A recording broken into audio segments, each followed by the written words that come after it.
So Yeah, please. we are just talking about that web development technologies and Java web development technology. So there is a 3-4 things we will going to discuss here, and why we are just talking about the Java web development. And the agenda is basically is the requirement of a Java Spring Hibernate database. So Java dependent technologies with the database, advantages of a Spring and Hibernate frameworks, advantages of a JavaScript frameworks, advantages of a Maven. So Maven is basically a build tool. So that is the basically the agenda for this entire webinar and the event is all about. And also here we are talking about if you are talking about Spring and Hibernate. So basically Spring and Hibernate are these are frameworks. So Hibernate completely belongs to an ORM site, which is basically is required for interacting over any other Java web-based application, interacting with the data. So how you will manage it. And Spring is basically a service layer component. So apart from service layer, also there are a major components, which is basically we will use it at the server side components. So that is which we're talking about. So Spring has a major so many modules. If we're talking about AOP, Spring Container, Spring IOC, Spring MVC, Spring Security, like that. So that is we will also going to discuss. So that is all about, and then we will see what is the requirement of these frameworks, and why we are using these frameworks basically. So this is all about, and the thing is that there is a why these frameworks we are using in the current software industry, and how we are solving the problem in current software industry development basically. So first thing we will understand the concept of a Java. So basically you need to understand why Java. There is so many technologies came into a market, and then we are also using it. So if you are talking about web-based application, you can develop either through in PHP. You can also develop the web-based application in .NET. You can develop the web-based application in Java. Maybe you can also develop some of the application in Python. Also in other scripting nowadays in Node.js and React.js is also popular now. But Java has its own advantages basically.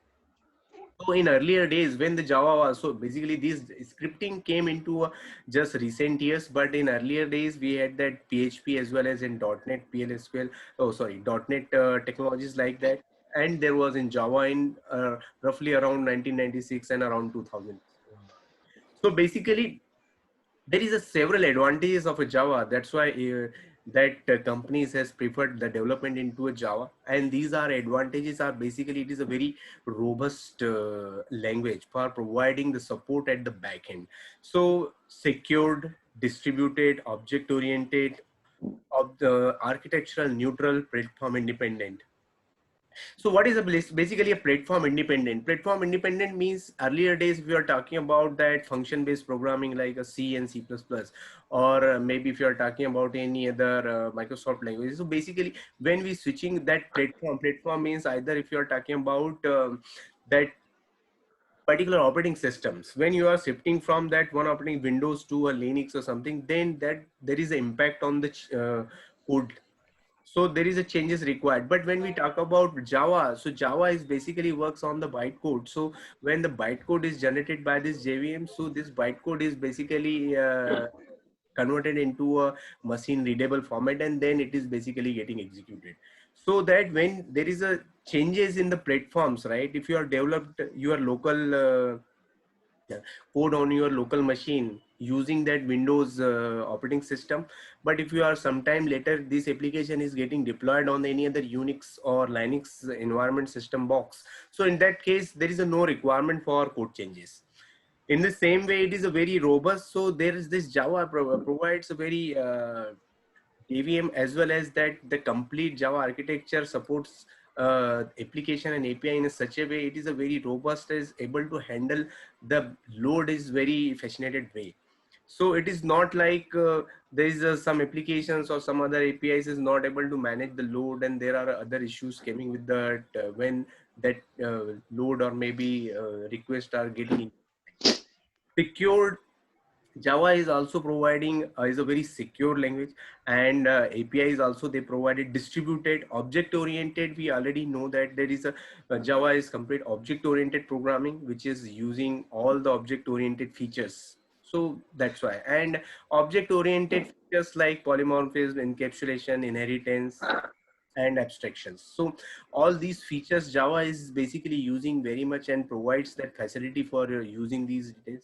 Then interpreted, portable, high performance, and multi-threaded, dynamic.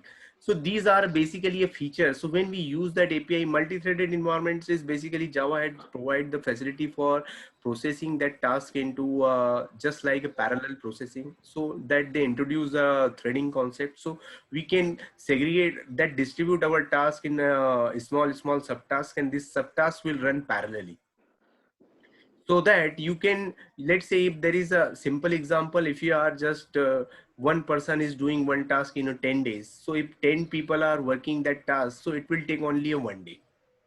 So in the same way you can also distribute your task into a small chunk. All tasks will run parallelly, and when these tasks are running parallelly, so you can achieve the performance, so you can complete the task in very small time frame, like that.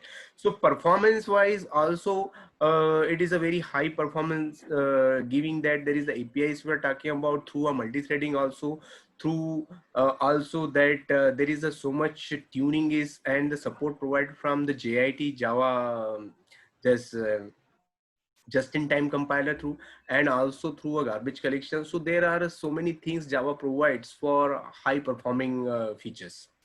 Portable, interpreted. So interpreted is also basically, uh, also there is a interpretation has been done when we talk about when we are just writing some code. So there is a, if you are talking about any particular code which you are writing in simple one line, right? So microprocessor or the processor don't understand this particular language. So that compiler, basically what is the role of the compiler? Each language, if you are belongs to an IT, so there is a compiler. So compiler is basically understand that language format and that convert into a executable format, basically, right?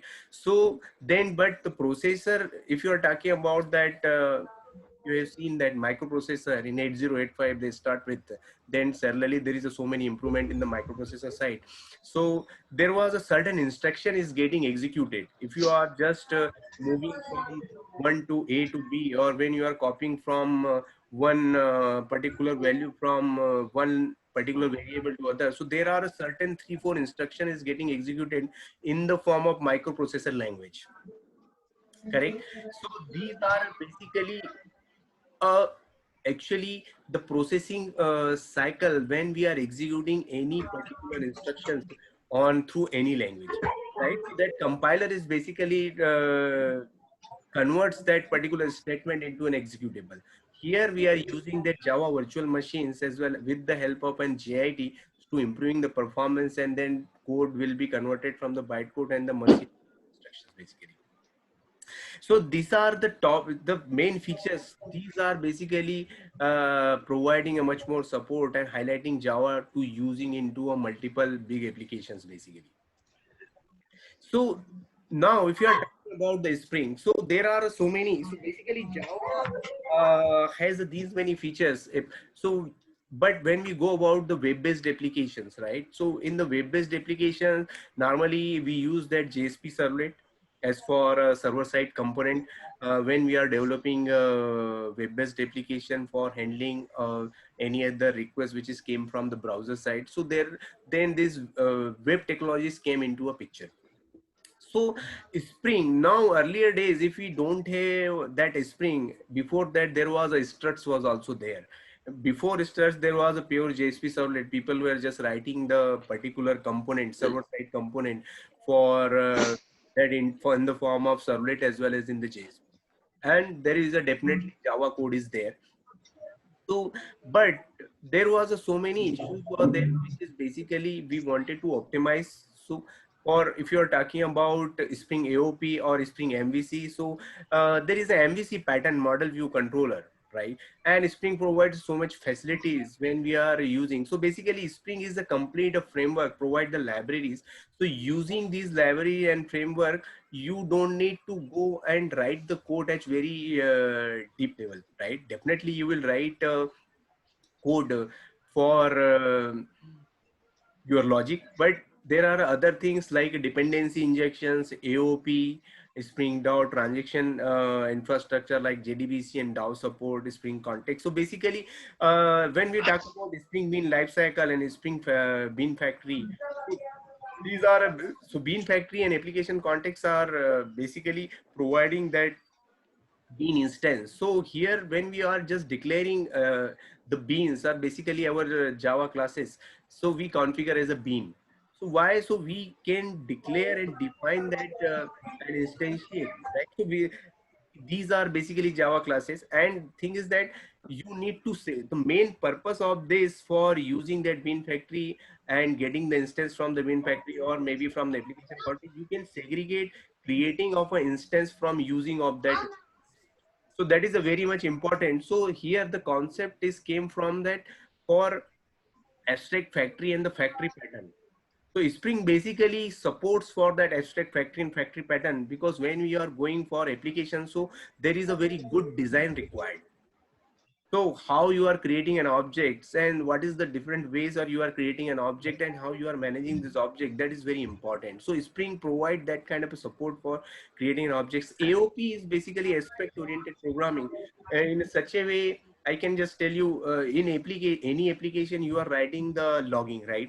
So in logging, you generally keep it that in such a way that every method you put that logging and some of that features also you log in, so that that main entry point and exit points or some other important details you write into a log files. So every time you need to write that log.debug something, entry into this method, printing this amount value, something like that, exit the values. So like, so these are basically yeah, hi Roy, can you just mute yourself?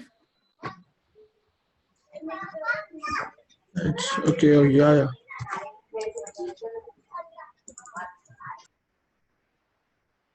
So here, if you are talking about that AOP, so AOP is basically used for this purpose, so that you can just apply this common concept into a multiple service and multiple classes. So you don't need to write the code each and every method and each and every place. So that is basically just using the concept of a cross-cutting concerns. So these are also very important for AOP.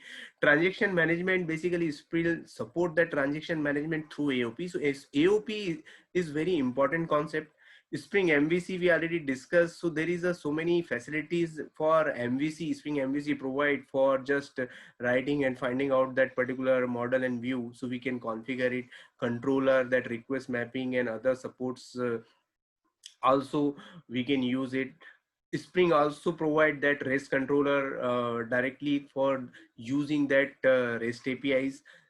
So Spring MVC has so much support. Spring context, which is already we have just discussed about that application context, or maybe if you are talking about factory. So how you, the Spring context and that is majorly responsible for managing that entire life cycle of a particular beans. And so in beans in Spring world, we recognize each Java class is just recognized as a Spring beans. So that is, so Spring context also provide that UI support, validations, JNDI, EJB, and remote support mails, other details also, because everything we manage through the Spring context, and Spring context is basically managed, we basically manage through a Spring container. Spring Web basically, so Spring Web has other facilities, web application context, multiple resolvers, web utilities. So there are the utilities also provide that through the Spring multi-part resolver. So Spring has majorly that concept for resolving, either if you are talking about view resolver or maybe talking about JSON resolvers, or other types of resolvers are also provided. DAO support we already talked about. Then Spring ORM support, Spring provides is good support for integration with the Hibernate, Ibetix or JDO. So Ibetix is also an ORM tool for object relationship mapping, and Hibernate is also belongs to an ORM. So Spring provide that support with the integration for Hibernate and Ibetix. And Spring Core is also for Bean Factory and the container for supporting a different utilities are like that. So these are majorly Spring modules are there. Apart from that, also Spring has that Spring security. Earlier days ACGI security, now Spring has a very other security like OR2 securities, SSO integrations like that. Then Spring has other social integrations also provided, related to for Facebook integration, or maybe related for any other Twitter integrations like that. So Spring has is a very vast. So Spring has so many other modules as well, but majorly these are a very general purpose we use, that these are the modules here. Now, if you're talking about Hibernate, so Hibernate is completely belongs to an object relationship mapping. So why we need the Hibernate? So Hibernate, which we talk about, earlier days when we write any applications or when we connect with the database, so we need to follow some sort of instructions, right? So we basically load the driver, create the connections, then put all the JDBC or database properties, and then we create a connection and execute the query. So everything you need to write into a code. If whenever you are executing any query, you need to embed that query into a code, or maybe you can write this query into a property file and use that property file value here, and then you can execute it.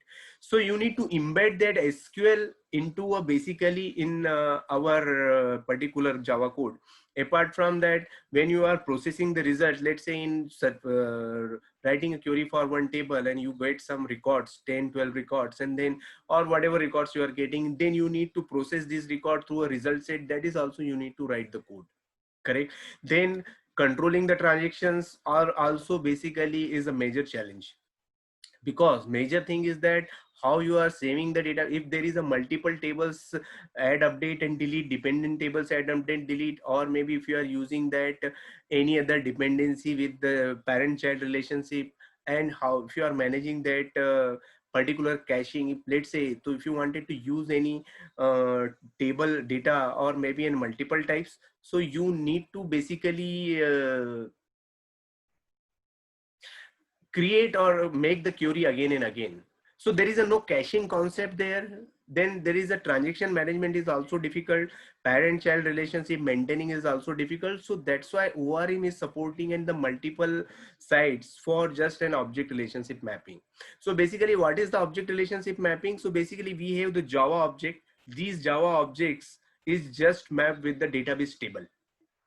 So when we are working with the Java object, it is basically internally directly reflecting to a database through an Java Hibernate libraries and through Hibernate framework. So the everything is taken care by the Hibernate framework. So Hibernate also manage this transaction very well.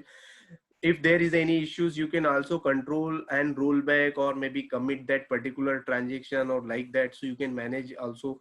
Then you can also manage or use that particular objects through a session. So you don't need to query again and again. You can, if that particular object in the persistent or maybe in different state or it attached with the session, so you can get it. Only detached object you need to, oh, you will face the problem when you will use the detached object. So these are basically major advantages of an Hibernate ORM, so that your life, it makes very easy when we are dealing with the database. And database integration is really very important if you are talking about any other application performance, if you are talking about removing the ambiguities like that, because every time you are interacting with the database, it also consume the connection, it also consume the memory resources and other things like that.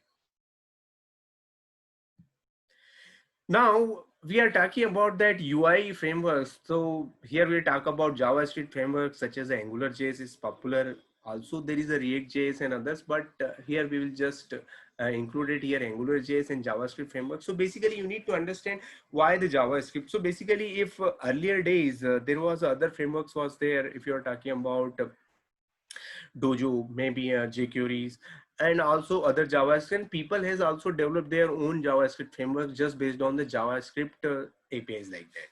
So majorly JavaScript, we use it for just UI and web page development, and then we for all the cosmetic changes, validations and other things, we generally use it. But AngularJS provides us so much other facilities, right? For data binding providers, validators, directives, controllers, modules, factories, service filter, dependency injections, scope. So it makes our code, and so you don't need to write a too much code for that. It is already providing some sort of a directives as well as the templates. Also we have that data binding concepts also is there. So these are the major facilities which we basically improve our coding, as well as minimizing the majorly you can say probability of coming up the bugs, and it is a very much maintainable. So these are major features which is basically AngularJS provides, which will be basically we will going to use it. If we don't have these features, then if you are writing your own JavaScript code, so let's say simply if you are writing from if you are sending any request from that submitting a form onto any other server side component for a servlet, then you need to write that particular action and then provide that parameter, and then you will submit it. When you will write for validators or any other thing, then you need to write that particular code for validations for any other text box or any other different fields like that. Then there is also for filtering or any other concept. So there is so you have that inbuilt framework or the features from that AngularJS which you can directly use it. Just I'm giving a simple example validations. In the same way, directives also provide a much more feasibility. Then modules, expressions are also helping us for in the different side. Data binding is very important feature. So these are the major features basically AngularJS provides it, and which we will use it for our you can say for development purpose. Then we talk about the database. So here we use it. Database concept is for basically an RDBMS and PLSQL concept, but we are for MySQL is you can say now it's taken over by the Oracle and is a Oracle product, and it is coming free software. So basically we can use for development purpose, but you will learn the concept of a PLSQL and RDBMS basically, because when you are inserting and dealing with the web-based application, we will save our data into a somewhere. So we cannot go with that any other you can say Oracle or IBM DB2 or any other paid database. So we will use that free database. So we will use it for our own development purpose. You will understand the concept. So basic concepts are same, but there is some differences only both the processing, internal processing, and also some differences in the PLSQL command as well. But at least basic concepts you will understand. So RDBMS concept and PLSQL concepts, right? So database is very much required when you are dealing with or inserting or managing the data into so how you will store it, how you are managing it, how you are designing the different tables. So basically concept is for entity relationship diagram, so right, ER relationship. So how you are mapping it, let's say normally what is happening in software development, so generally people design the database first also, so as per the business requirement, so that the person will understand how this application will interact and how the application will be built it and how we can the flow will be designed. So basically the database design is very important concept. So each entity, let's say if you are designing an HR system, so you need to define that different entities like address or customer department. So these are belongs to a one particular entity, and each entity will be basically belongs to a particular just entity will be represented as a table. So there is a normalization is also came into a picture. So how you normalize and you can say design your database. So there is a different normalization form, normal first normalization form, second normalization form, third normalization form, bias code, like that. So these are normalization forms are basically used for better design, so that we can minimize the ambiguities and the problems which we can face it when we are interacting with the database. And also for when we are saving the data into a database, so interaction, how we are interacting it, and then how we are saving, that is also a very much important. So PLSQL commands we will just see here, and PLSQL how you can add, update, delete, aggregate functions, maybe a group by or others also. So these are major database concept which we'll learn through using that MySQL. Now which we are now here we develop the applications. Now we will came into for just learning for that Maven is a build. So build concept is very much important. So why require the build? So basically When we talk about particular applications, so we generally, if let's say if we have created any web-based project and we just export it as a var, right? So that is a basically you export it as a var. If you are creating any Java application, you export as a jar. So either you can execute through a executable command or through a Java command, you run through a command prompt or something like that. But this building, but for this own application is quite looks like a simple for building a var and or maybe jar or maybe any other EAs. But when we talk about big applications, so you need to have a very centralized, controlled on very formalized approach for building that EAR and vars. So that is came into a picture, that is a build. So building a particular that packaging component into a var and EAR, so how you will do it, that is basically come under the build. So there was earlier days we use that ant script for building it. So there is a and commands we can use it for building and also for deploy, clean and other with other commands as well, where through which also we can deploy the application also directly on the server as well. But Maven provides much more facility as compared to End. So Maven provide that pom.xml basically, and also a repository concept. So Maven segregate that your code from that libraries. So there is a local repositories and the central repositories. So what is the local repository? Basically Maven that download these particular jar files from the central and remote repository and store into a local repository on one of the folder into your local system, and refer that jars from that local repository when building the project. Correct. So there is a this POM is a project object model. So basically where you will define that all the goals and the flow and dependency. Dependency is nothing but the entry of the jars, that run jars which will be used for building and compiling that particular project, right? So you will define that all the details, POM, plugins, and then goals inside that pom.xml. So Maven will read the pom.xml and accordingly it will build the particular application. So everything will be available into a pom.xml.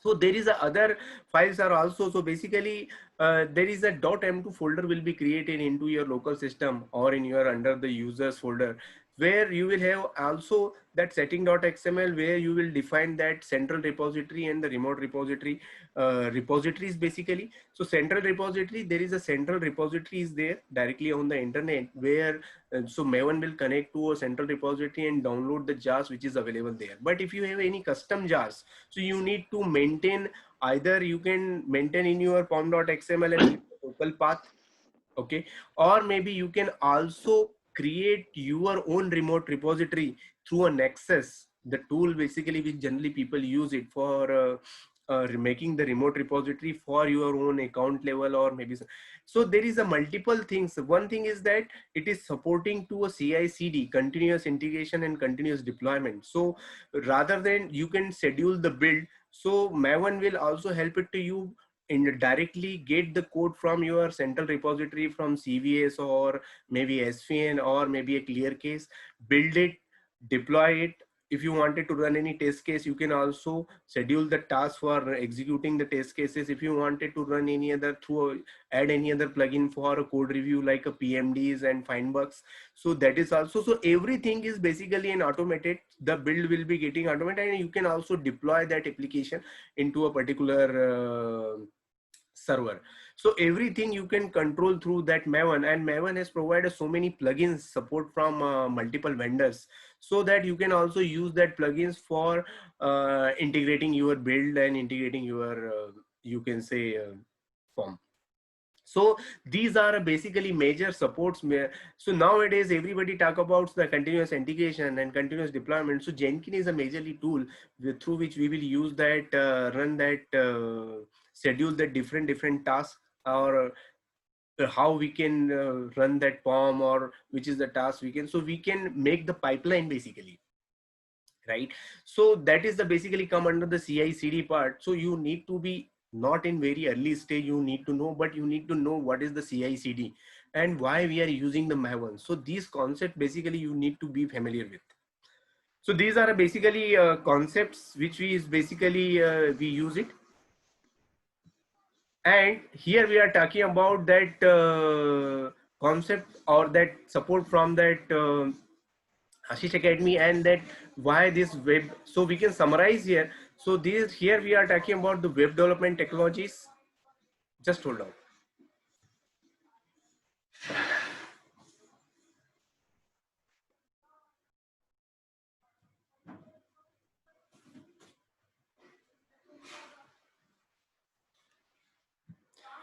So here we are talking about just doing the summary for that. So these are the growing demand from the companies for Java and the Spring professionals, Hibernate professionals, and that Java full stack development.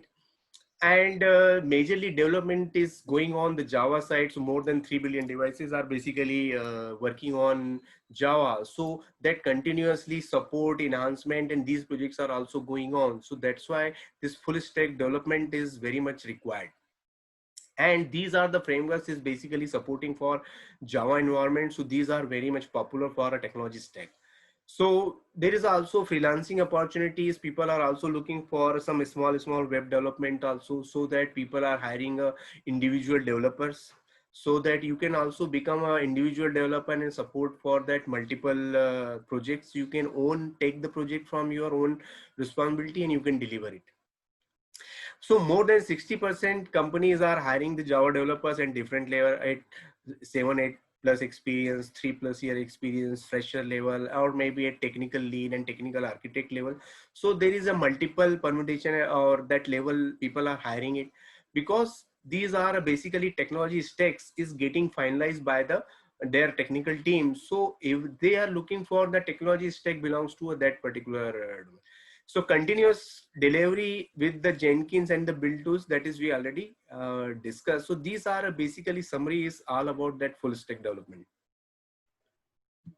Now here we are just talking about that observations. So basically these are the things which we discussed about that why these technologies are important, and now we will see how this technology can help for individual person in the career development. So majorly these are some of the problems we identified for that people are facing the interview preparations and cracking the interviews.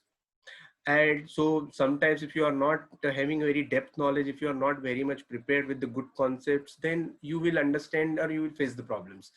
If you are very much new to a web development and coding, so in that case um, you need to how you will start it, how you will learn the new concepts, how we will use it, how you will develop it. So these are basically also a challenge. Apart from that, if you are already working somewhere in your company, either at a different layer, either as a tech lead or team lead or maybe as a developer, so you need to have a very deep understanding of your concepts, either if you are talking about the Spring or maybe talking about the Maven or maybe talking about the Hibernate or PLS, so that you can help to your team and help to yourself or the company for restructuring the coding or maybe improving the performance, or maybe you are restructuring. Maybe somebody will ask to you or for setting up that Maven for your complete project. If let's say your company is not using the Maven, so how you will set up that your project onto a Maven? Or maybe if you are not using a Hibernate till now your application, how you will use the Hibernate in your current application? So these kind of also problems generally the people who are already working there, they face it. So if you have a very deep understanding, you can help the people and team or maybe restructure your project based on the requirement.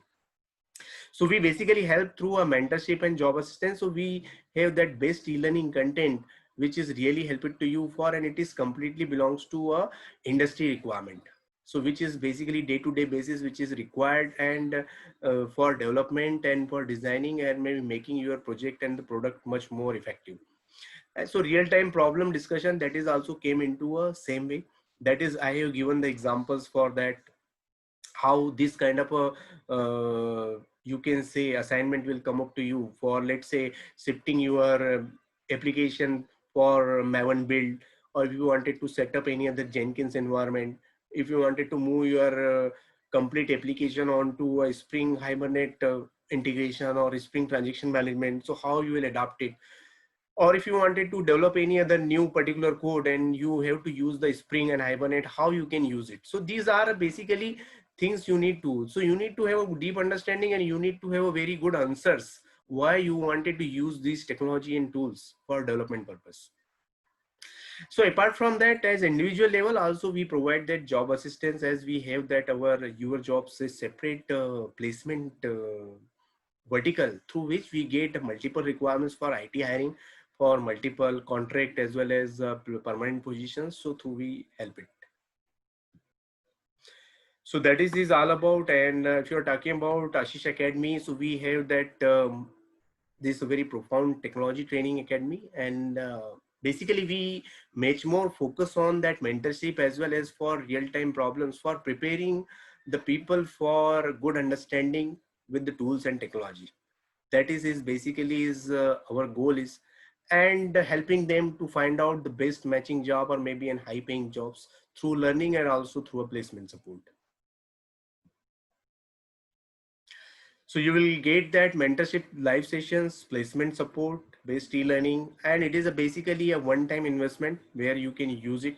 And this one-time cost is basically for getting the content, and then you will have a lifetime access and unlimited support for that live sessions basically, so that you can be prepared. It is not very time bounded like any other instructor-led trainings. You have that only 2 months or 3 months, but you will have unlimited sessions. You can attend as per your own comfort level wherever you want to attend it, and you can attend and you can grow or grab the knowledge as per your own need. So basically this particular course we just launched it in this course is 45,000 rupees, but we are just offering in the offer, and for some of the existing student requested, so it's just 3,999. So live mentorship basically, which is really helpful to you for clarifying, it is just like a live sessions which we conducted where we resolve and solve the doubts and discuss the real-time problems, and also some text that new features and discussion in that live sessions. But instructor-led training also, some of the people have requested, so we have launched that for instructor-led. So that is basically a weekend classes. So that is also for 90 hours class, which is basically cost around 20,000 rupees.